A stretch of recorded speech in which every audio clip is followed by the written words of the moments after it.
Salam teman-teman, selamat pagi. Sebelum memulai aktivitas pada hari ini, hendaklah kita mendengarkan dan merenungkan firman Tuhan hanya beberapa menit saja. Untuk itu, marilah kita bersatu di dalam doa. Bapa dan Putra dan Kudus. Amin. Tuhan, kami memuji dan bersyukur kepadamu. Pada pagi hari ini kami masih bisa berkumpul di rumah-Mu yang kudus ini. Tuhan, saat ini kami hendak mendengarkan firman-Mu. Berilah pengetahuan dan bimbinglah hamba-Mu ini agar apa yang Engkau firmankan dapat bekerja sesuai kehendak-Mu.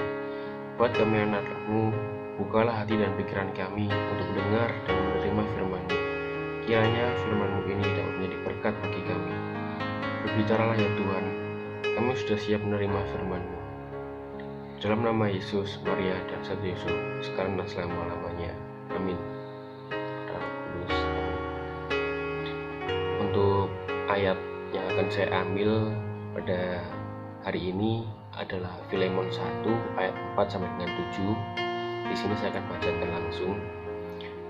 Filemon 4 sampai dengan 7. Ucapan syukur. Aku mengucap syukur kepada Allahku setiap kali aku mengingat Engkau dalam doaku, karena aku mendengar tentang kasih-Mu kepada semua orang kudus dan tentang iman-Mu kepada Tuhan Yesus. Dan aku berdoa agar persekutuan di dalam iman turut mengerjakan pengetahuan yang baik di antara kita untuk Kristus. Dari kasih-Mu sudah kuperoleh kegembiraan besar dan kekuatan, sebab hati orang-orang kudus telah Kau hiburkan, saudaraku. Amin. Kasih dengan bukti. Filemon 1 ayat 4 sampai dengan 7. Siapa bilang mengasihi itu gampang? Mengasihi bukan perkara mudah, karena tidak cukup dengan niat atau kata-kata belaka. Jadi, bagaimana bisa mengasihi dengan ketulusan yang keluar dari iman? Surat Rasul Paulus kepada Filemon mengutarakan perlunya mengasihi dengan tindakan. Paulus memuji Filemon, seorang pemimpin jemaat, karena iman dan kasihnya yang dibagikan secara nyata di antara jemaat Tuhan. Pengenalan akan Allah yang benar mengubah kehidupan seseorang. Pemahaman identitas sejati sebagai makhluk yang dicipta seturut gambar dan rupa Allah membuat seorang percaya hidup dalam iman yang bertumbuh makin serupa dengan Kristus. Inilah pemahaman Rasul Paulus ketika ia menguraikan kesannya tentang Filemon, seorang pemimpin yang melayani, yang menjadi saksi iman kepada Kristus dengan cara membagikan kasihnya kepada orang kudus, serta menghadirkan imam dalam Kristus Yesus secara efektif. Perilaku ini tumbuh dari relasi yang sehat dengan Tuhan Yesus.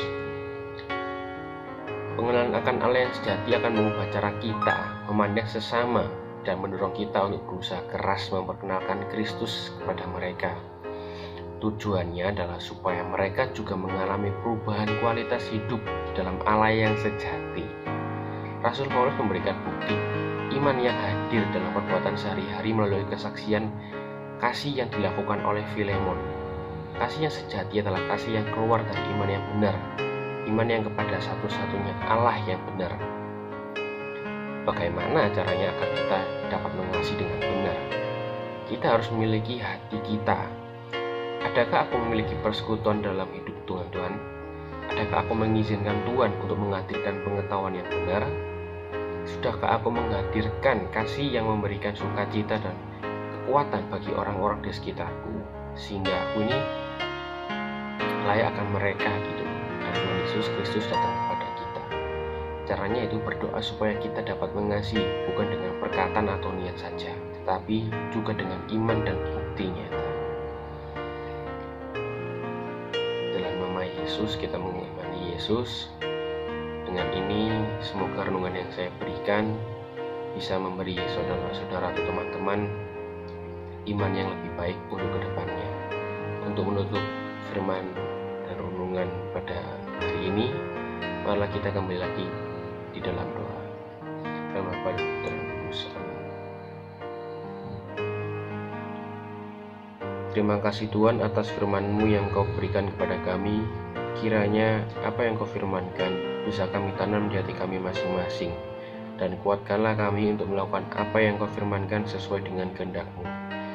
Biarlah perkataan-Mu yang menyegarkan jiwa kami, menghidupkan hati yang lemah dan lesu, dan membangkitkan harapan dan kasih.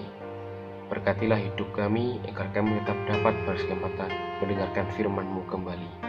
Kemuliaan kepada Bapa dan Putra dan Kudus, beri pada permulaan, sekarang, selalu sepanjang segala abad. Amin. Bapa dan Putra dan Kudus. Amin.